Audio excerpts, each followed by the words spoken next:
Yeah, hi there. These comments are for 3854, and I am Michael, the founder, owner, and the materials writer of the online TOEFL course called the 7-Step System to Pass the TOEFL IBT, and you are one of my English 102B students at California State University, San Bernardino, and you're writing a paper. You have a pretty good topic, the National Security Agency. Now, overall, your score here is 66 out of 100.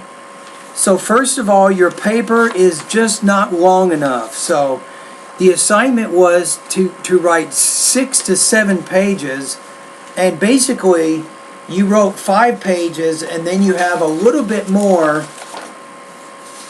right here. So that's not 6 full pages. So you want to make sure that you comply with the writing assignment exactly. You can always be long, but you never want to be short.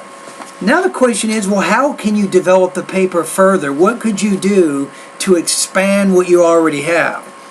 Now, my first suggestion is, when I look at the beginning, the actual introduction, you get down to the end of the first paragraph. You say the National Security Agency has been developed for over 60 years to protect national security. But what is the actual argument here? So what you could do is, in the beginning, you could take, really it's paragraph 3.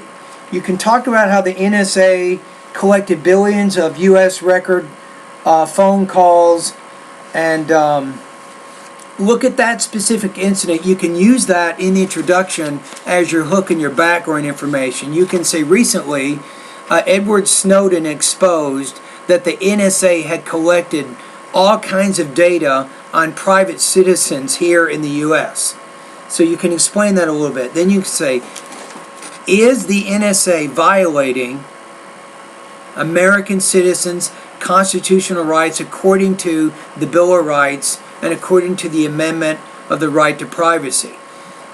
Then you might say, well, some argue that what the NSA did was completely within its rights and its powers to protect our country and to fight terrorism.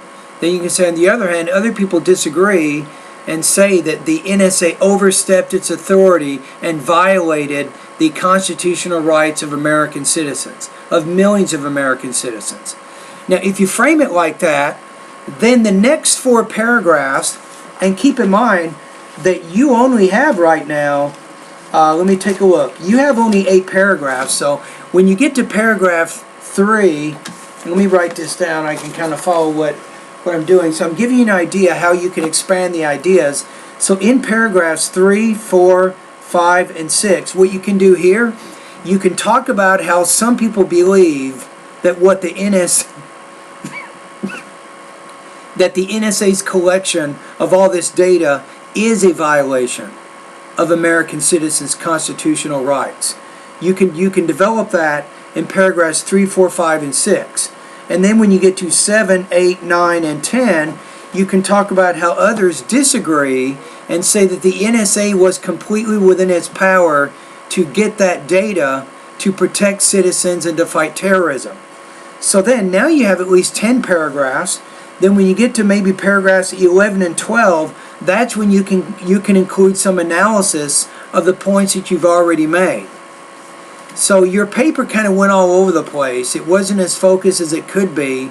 So again, if you really focus the whole paper just on the question of the NSA's recent collection of cell phone data on millions of users here in the United States, and examine that and whether it was constitutional or not, and only focus on that, and then build all your paragraphs around that question, you would be a lot better and a lot more organized.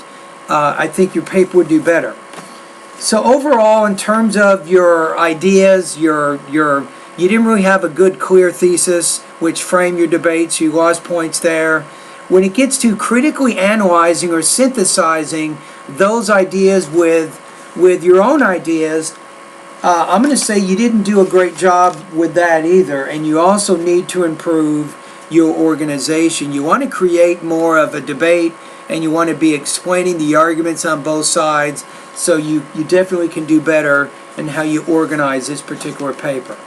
Now overall you lost 17 points in the rubric, which gives you 33 out of 50, and that puts you at 66% on this particular assignment.